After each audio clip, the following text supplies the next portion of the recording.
she's about it. I've already hooked up with her. She's about the movements. She's drinking. She's doing a little bit of smoking. She's cooling. She's ready. She's, let's call it a 9 out of 10 for whatever happens, aka threesome. This is a story of how I had a threesome in Colombia, and a lot of people are going to say, oh, it's so easy to have a threesome in Colombia, blah, blah, blah, sex tourism, this and that. This is not that whatsoever. You need to leave the video immediately if you're one of those people that thinks like that. Get gone. Bye. Anyways, I'll make this video a little bit shorter because I see that the watch time on my videos is a little bit low. So we'll make it as quick as humanly possible.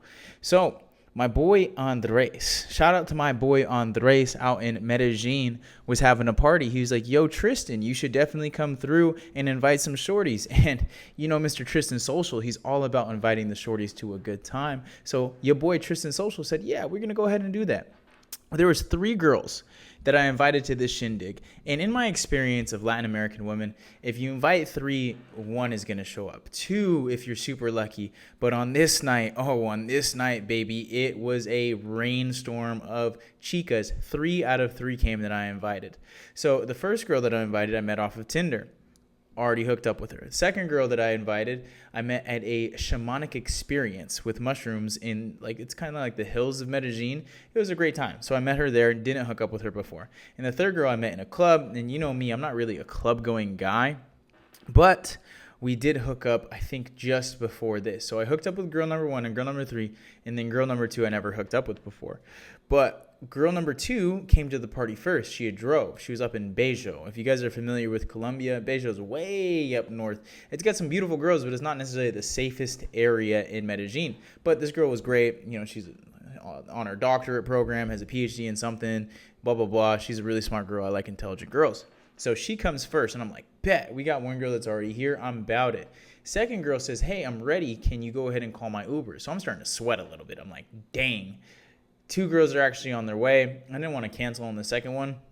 So I called the Uber while I'm hanging out with the first girl at the party. She drove, so we're hanging out on her truck waiting for the party to start because, Colombians, they like to show up late. It's like colored people time. So at this point, we're hanging out. It's me, the girl that I invited, girl number 2, and then girl number 1 shows up, and we're all hanging out in girl number 2's car. So girl number 3 and girl number 2, we're hanging out in the car together. Club, shamanic experience. So we're in the car, and then the party starts, and we're vibing a little bit. I'm entertaining both of them. We're smoking a little bit of weed, doing a little bit of dancing, and I'm kind of like sweating. Like, how do I keep the energy high between everybody? How do I entertain both of them but not show too much favoritism of both of them? And one thing that you're going to learn when you start becoming king of the jungle, you start doing your workouts, your meditations, you're reading your journaling, and you start viewing yourself as the prize, you can get away with a lot of stuff.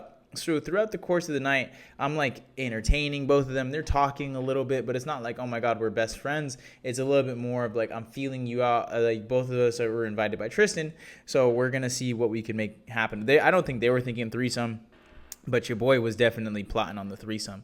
And then, oh goodness gracious, about halfway through the night, I was not I even forgot about girl number 1, Tinder girl. But Tinder girl hits me up and says, hey, my Uber's on the way. Can you come outside and pay cash when I get there? I'm like, I don't even have cash on me. So Shorty's already in a shitty mood when she comes to the party. Shorty comes out. And she's all 3 are looking really good, but girl number 1 is like looking like banging. I already hooked up with her. I met her off of Tinder, and I'm not really a Tinder guy. Tinder doesn't really work for me, but at this one random experience, this is where I met Shorty. So I am at the party right now. The party's cool. The homie Juan is DJing. He's spinning on the tables. I'm dancing in my socks in the living room. And where everybody's having a good time, we're kicking it, just hanging out. And girl number 2 and girl number 3 are hanging out, and I'm doing my damn thing. I'm bouncing in between, back and forth with them. Like, I'm dancing with one, kissing one on the lips, dancing with the other, kissing the other on the lips. I'm going back and forth, and the girls are seeing this. The whole party is seeing this, and I'm just playing it off like it ain't nothing. Like, I'm actually crazy for this right now. And then girl number 1 comes. And she asked me to pay for her Uber, and I didn't have cash, so she's already in a bad mood. So she's standing off in the kitchen, hanging out by her damn self in the middle of this party, kind of like looking like in a bum mood. I go over there and I try and cheer her up. I'm like, yo, what's going on? What are you doing? Are you feeling okay? And she's not really giving me a whole bunch of like, give back. She's not giving me any energy really. So I remember this book that I read when I was back knocking solar. Shout out to my boy Brett Lambert. You're never gonna watch this video, I already know, but it was something about a bus. I can't even remember the name of the actual book, but it's something about a bus. And you got runners, you got sprinters that are all out just about it. You got joggers that, with some help can get up to sprinters. You got walkers that, with a lot of help can become joggers. It's a 50-50 split. And then you got the people that are just dragging their heels. Shorty in the kitchen was dragging her heels. So I looked at the time investment. I looked at everything that was available to me, the resources of the night, and I said, okay, I got points that I could play with here. I got 5 points, say 5 energy points in total. Girl number 3, the one that showed up, and I've already hooked up with, she's about it. I've already hooked up with her. She's about the movements. She's drinking. She's doing a little bit of smoking. She's cooling. She's ready. Let's call it a 9 out of 10 for whatever happens, aka threesome. Girl number 2 that I haven't hooked up with, she is maybe a 7.5 out of 10. She's liking the idea. She's vibing. We're kissing at the party, but it's not like, oh my God, let's go.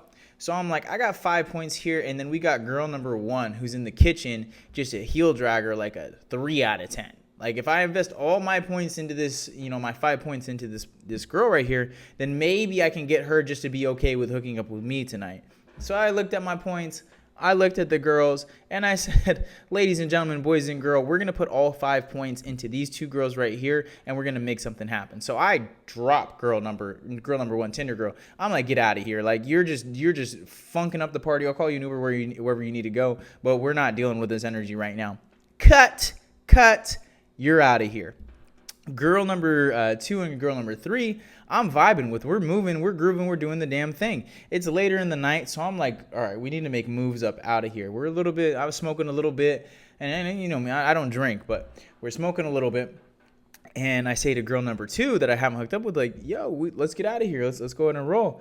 And then she looks at me and says, well, what about your friend? We can't leave without your friend. And this is where the masterclass comes in. I look at girl number 2 and I'm like, hey, my main priority is you. Wink, wink. But if you want to go ahead and bring her, we can go back to my house. We could smoke and hang out. And she looks at me. She looks at the girl. She looks at me. And then she walks over to the girl and says, hey, do you want to come back with us to Tristan's house?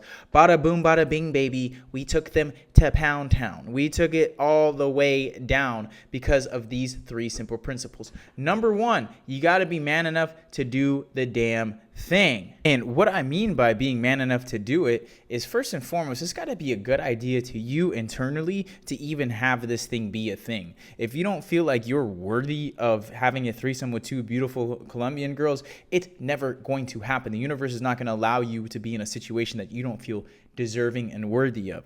This is why people at the top of the food chain, like Pareto's principle, 80% of people get 20% of the result. 20% of people get 80% of the wealth because they feel like they're worthy and deserving of it. That's why you see people at the very top with 4, 5, 6 girlfriends. We'll make a video about that, another time in the future. Second, it's just doing it. Like once you feel like you're good enough to do it and you have the internal blessings from yourself, then it's just taking action and doing it. It's like manifestation has 2 parts. You got to think it for it to come to you. And then second, you got to act on it to make it yours. You can't think about gold and then not go gold panning. You can't think about gold and not taking it out of the ground. You're going to think about it. The universe is going to guide you to the point, but then it's up to you to make it happen.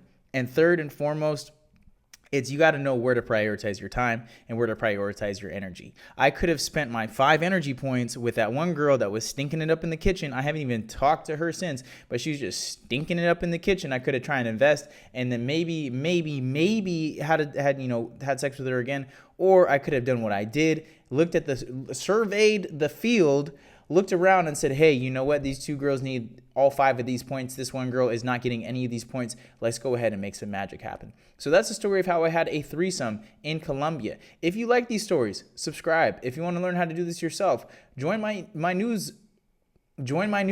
Please, just go ahead and do that. Like, it's free. You don't have to do anything. You just put in your email and I'll send you emails and stuff. And consider subscribing. Consider following me, following my editor at blue.algo, and have a wonderful day. I want you to go have some threesomes. You deserve it. And if you don't deserve it, you need to get to the point in your life where you feel like you deserve it, because you'll never have it if you don't feel like you deserve it. Tristan out.